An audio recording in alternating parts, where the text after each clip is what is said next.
There is this kind of grief in midlife that doesn't look like grief at all, yet something is gone. You didn't lose motherhood, but you did lose a version of it. And the gap between the picture and the reality, that gap, what's standing in that gap is grief. You can't organize your way out of unprocessed loss. Here's the truth. You're not failing, you're not broken, and you're not behind. You are a woman in the middle of something real. So before we get into it, I want to ask you something, and I want you to actually sit with it for a second. How are you, really? Not the I'm fine version, not the answer you give someone when they ask you in the school pickup line or at the family dinner table, but the real one. Because here's what I notice about a lot of women in this season of life. Life looks fine, maybe even good. The house is standing, the kids are mostly okay, you're showing up, you're handling it, but something feels heavier than it used to. And you can't quite explain why. You haven't lost anyone. Nothing catastrophic has happened. There's no obvious reason to feel what you feel. And so you just push it down. You tell yourself that you're just tired. You tell yourself to be grateful. You make another cup of coffee and you keep going, but it doesn't go away. There is this kind of grief in midlife that doesn't look like grief at all. There's no funeral, there's no casseroles, there's no one sending flowers or asking how you're holding up, and yet something is gone. And I think it's time that we talk about it. So that's what we're doing today. So here's what I want you to know before we dive in. We're not fixing anything today. I'm not going to hand you a 5-step plan or tell you to journal your feelings and then do some deep breathing. That's not at all what today is about. Today, we're naming something, because here's the thing that I have learned in coaching women through this season of life. If you don't have language for what you're experiencing, you'll keep thinking that something is wrong with you. You will keep blaming yourself, and you will keep wondering why you can't just get it together. And the answer isn't that something is wrong with you. The answer is that something has shifted, something has happened, and nobody gave you a framework for it. And so that's what we're doing today. We're building this framework. So let me tell you a story about a moment that happened not too long ago in my house. My son wanted a job, which honestly is a good thing. It's a great thing, right? He's stepping into responsibility. He's showing initiative. And as a mom, I was proud of that. But the job that he wanted required him to have a car. And the car situation, that's where things get complicated. I had concerns, real ones, not because I wanted to hold him back, but because I could see the things that he couldn't see yet. Insurance, safety, the schedules, the bigger picture. And so I said no, or at least not yet. And the look on his face, it wasn't disappointment. It was something closer to frustration, maybe even a little bit of contempt, like he was looking at an obstacle instead of at a person, like I was the problem. And he said something along the lines of, "You're so controlling." And I stood there, this woman who had spent years building her life around this family, this kid, and this whole world that I created around their well-being. And I heard the word controlling, not protective, not caring, not thoughtful, but controlling. And if I'm honest with you, and I'm always going to be honest with you, that didn't just feel frustrating, it felt personal. Because there's a shift that happens somewhere in motherhood that nobody prepares you for. There's a moment when you go from being the one that they wanted to the one that they question. And that is a loss, a real one. And I sat with that interaction for a while afterward, and I noticed what was happening inside of me, not the anger on the surface. I could handle that. It was the questions underneath the anger that were harder to sit with. Am I getting this wrong? Why don't they see what I'm doing for them? When did I become the bad guy? Do I even matter to them like I used to? And this is the one that hit the hardest. I miss being needed in the way that I used to be. Because there was a time when being the mom meant something totally different, when they ran to me with the scraped knees and the bad dreams, and when I was the one with all the answers, when my presence was enough, when I was honestly their whole world. And that version of needed, it's shifting now. And nobody told me that there would be grief in that. And then not long after that conversation, he applied for that job, and he didn't get it. And I had to hold two things at once. On the one hand, this is part of his growth. Rejection is part of life. He needs to learn this. And I know that, and I fully believe that. But on the other hand, this was breaking my heart.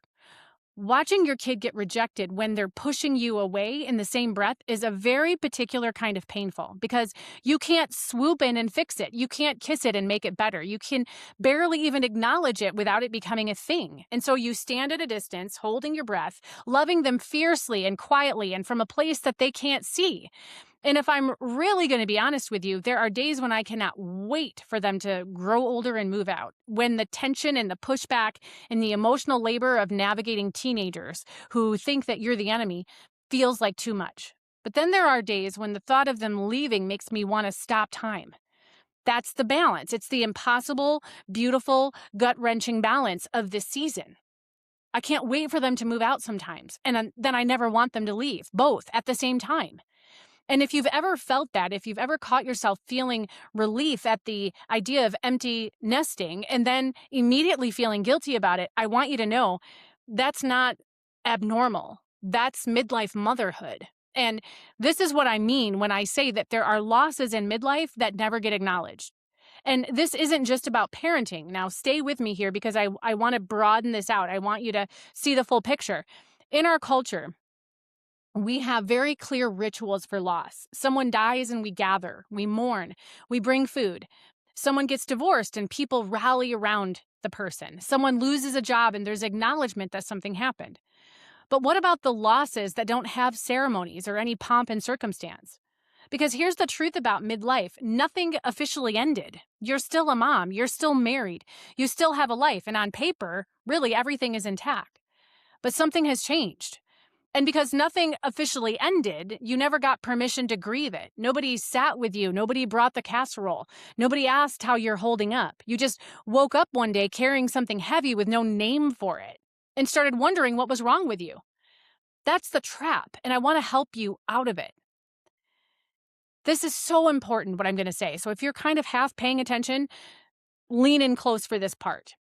You didn't lose motherhood, but you did lose a version of it. You lost being needed in that specific, irreplaceable way. The way where your presence solved the problem. The way where you were trusted without question. Where your instincts were their instincts. When mom meant safe, and safe meant you. You lost feeling effective in a simpler way because parenting young kids, while exhausting, it has a kind of clarity to it, right? Feed them, love them, protect them, teach them. The metrics are obvious. But parenting teenagers and young adults and adults, well, those metrics disappear. You can do everything right and still get the look, still get the pushback, still feel like nothing you do is landing. And here's what that does to a woman who has spent her entire life being capable. It makes her question herself. She starts to wonder if she's too much, too emotional, too involved, too controlling. That word again. She second guesses decisions she would have made without hesitation 5 years ago. She starts shrinking in spaces where she used to lead confidently.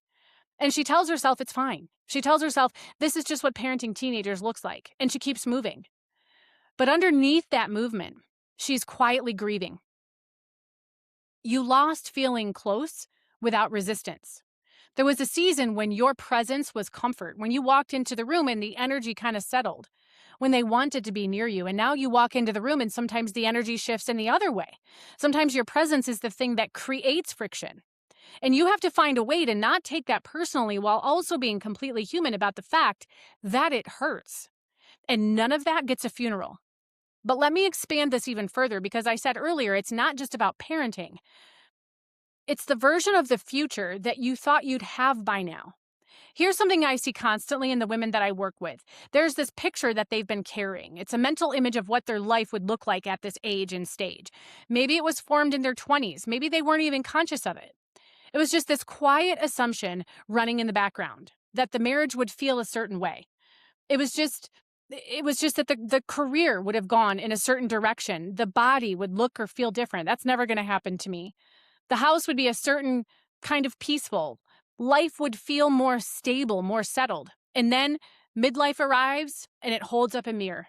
And the gap between the picture and the reality, that gap, what's standing in that gap is grief. Even if everything in your actual life is objectively fine, even if you know that you're blessed, even if you feel guilty for feeling it, the gap is still real. And pretending that it doesn't exist it just makes you feel worse about feeling it. Now, this is one of the things that I come back to again and again in working with women. Most women aren't treating the real problem. Doesn't matter what it is. They're just treating the symptoms. They're buying the planners and they're downloading the habit trackers and they're trying to optimize their morning routine and wondering why none of it sticks. It doesn't stick because the root issue isn't a productivity problem. It's a grief that hasn't been named. So lately I've been noticing something, and I'm curious if you have felt it too. That kind of tired that doesn't quite make sense. Not because you did something huge, but because there are just so many small things still sitting in your mind. Things you haven't finished, things you haven't decided, things that are still quietly asking something from you. I created something that explains what's actually going on underneath that feeling.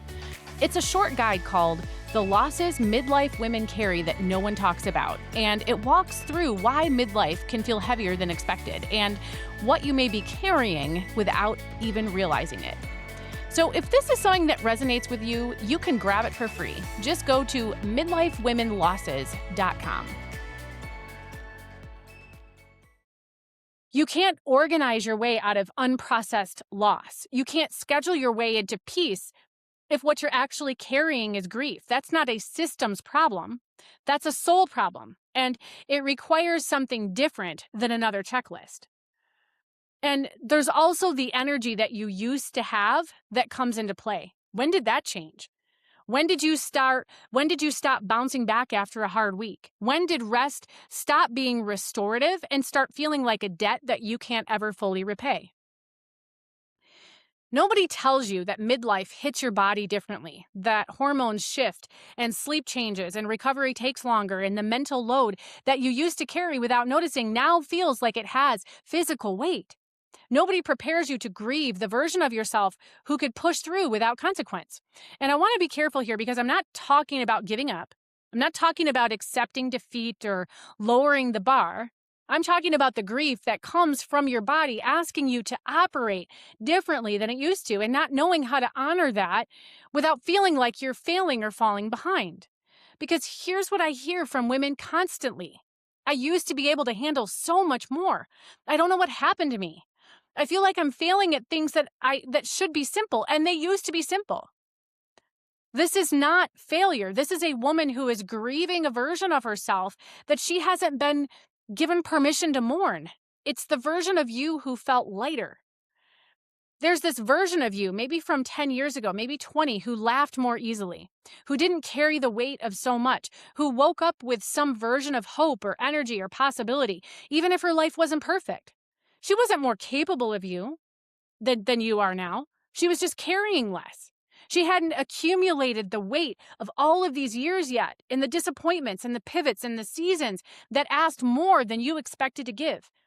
And somewhere along the way, you lost touch with her, not because you failed, but because you lived. 1,000 little funerals that never got acknowledged. That is what I want you to hear today. The heaviness that you feel, it has a name. It's grief, real losses. They just didn't come with funerals. And here's what I want you to understand, and this really is the strategic piece, so lean in. The first step toward anything getting better is always a diagnosis. It's not action, it's not doing things, it's not strategy, it's not a new system, it's diagnosis. You have to correctly identify what is actually going on before you can do anything meaningful about it. And for most of the women that I work with, they've been treating the wrong problem for years. They've been trying to fix productivity when the real issue is grief. They've been trying to fix their schedule when the real issue is identity. They've been trying to fix their habits when what they actually need is to process something that they've never been given a language for. And today, you got that language. And that is not a small thing.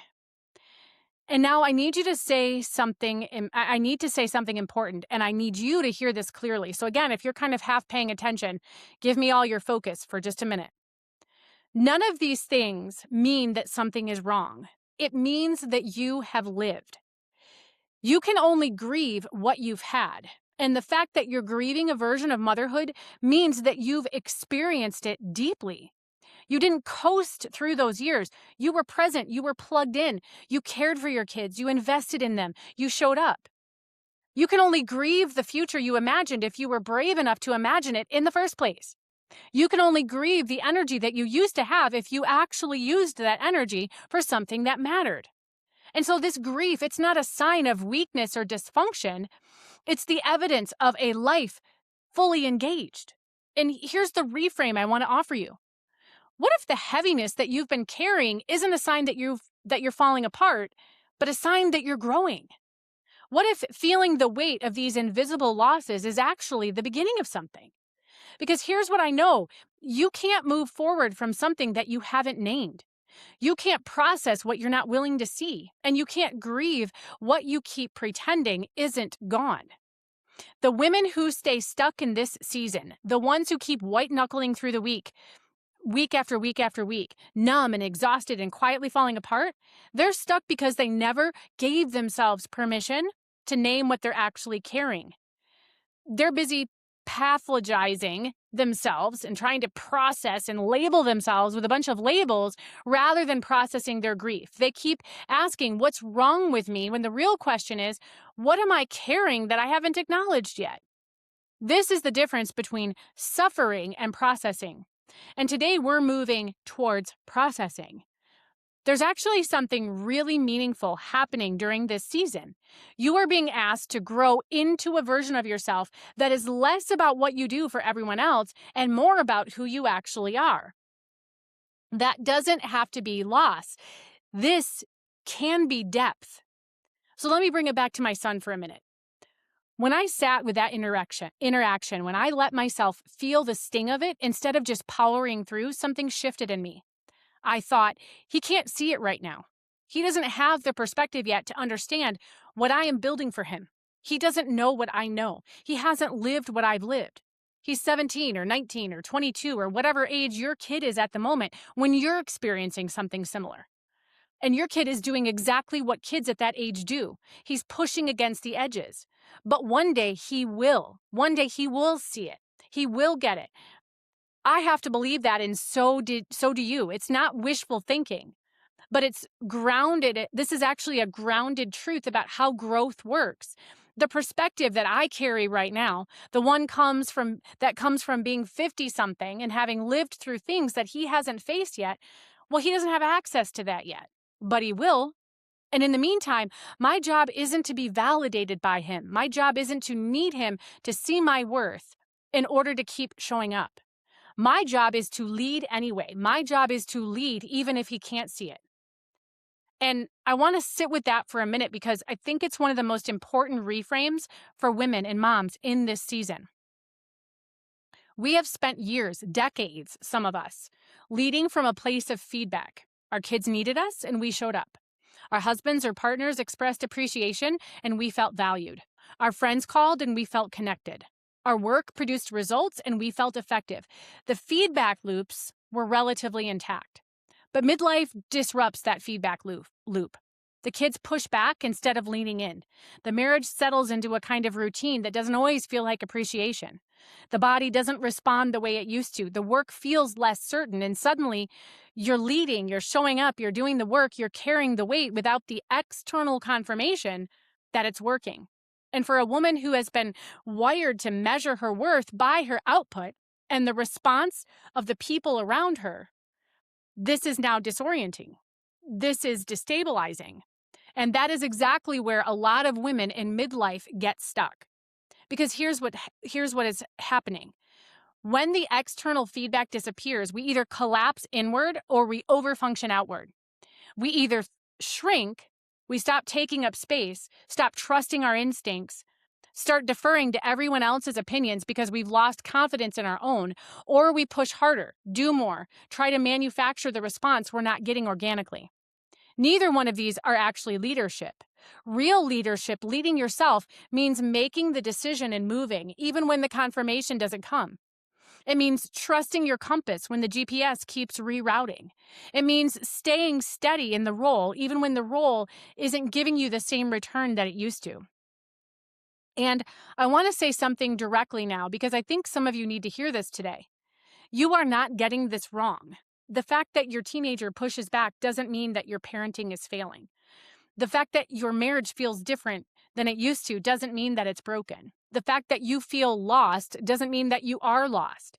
It means you are in a transition, a real one, a significant one. And transitions feel like loss before they feel like growth. That's not a character flaw, that's just the nature of change. And here's another thing I want you to hold on to, and this comes straight from the framework that I use with my clients. Most people are treating symptoms, not solving the real problem. The woman who feels like she can't get it together isn't a discipline problem. She's carrying unprocessed grief and calling it laziness. The woman who can't stick to any plan or routine, it isn't a willpower problem. She's running on empty from years of giving and giving without replenishing, and she's calling it failure. The woman who feels invisible in her own life isn't having a relevance problem. She's lost touch with her own identity, and she's calling it aging.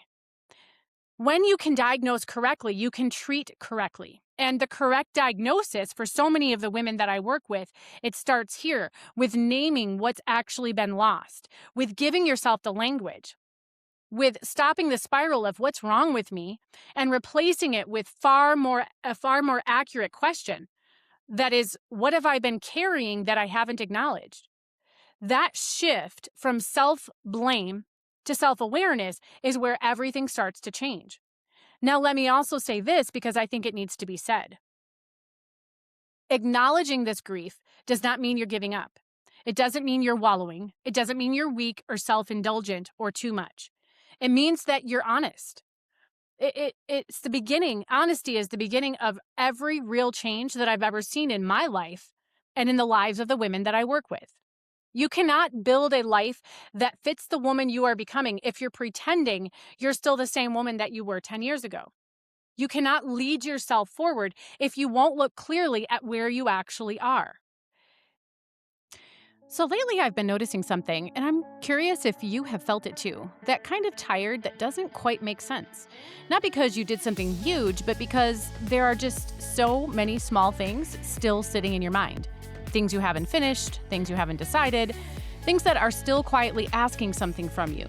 I created something that explains what's actually going on underneath that feeling. It's a short guide called The Losses Midlife Women Carry That No One Talks About, and it walks through why midlife can feel heavier than expected and what you may be carrying without even realizing it. So if this is something that resonates with you, you can grab it for free. Just go to midlifewomenlosses.com. Here's the truth. You're not failing, you're not broken, and you're not behind. You are a woman in the middle of something real, and you are finally starting to name it. This is not weakness, this is the beginning of everything. Naming it is the first act that you can take of leadership. Now, before we end today, I want you to take away 3 things clearly. Number 1 is to name what you're grieving. Not in a sweeping, dramatic sort of way, just honestly. Maybe it's a version of motherhood that's shifting. Maybe it's a version of yourself, the one with more energy or more hope or more certainty. Maybe it's a season that's closing, whether you're ready for it or not. Whatever it is, give it a name, say it out loud, write it down if that helps. What is it? Just stop pretending that it isn't there. Number 2, stop minimizing it. Just because nothing officially ended doesn't mean that nothing was lost. The invisible losses are still losses. You're not being dramatic. You're not overreacting. You are not weak for feeling this. Stop telling yourself to be grateful and get over it. Gratitude and grief can coexist, and one doesn't cancel out the other. The third thing is that awareness comes before action. You don't need to fix this today. You don't need a plan. You need to come out of this conversation today with clarity, not 10 steps in a new morning routine. Because when you have clarity, when you can see things clearly, it doesn't come from more thinking. It doesn't come from more podcasts or more productivity. It comes from being honest about what's actually going on. That's where it starts. And so if this conversation hit something in you, if it created something that makes you say, oh, yes, I want you to know that this is not a sign that you're broken. It's a sign that you're finally being seen. Because that's what I'm here to do. That's what these conversations are that I have. It's where we tell the truth about what midlife actually feels like, not the highlight reel version, not the I've got it all figured out version, but the real one. The one where you love your life, but you're also exhausted by it. The one where you love your kids and you also don't always like them. The one where you know something needs to change, but you're not sure yet. You've been carrying something that you've never been given language for, and today you got some of that. Now, know that if you want to go deeper, I created a free guide called This is Why Midlife Feels So Heavy. It walks you through why this season feels different even when everything looks fine.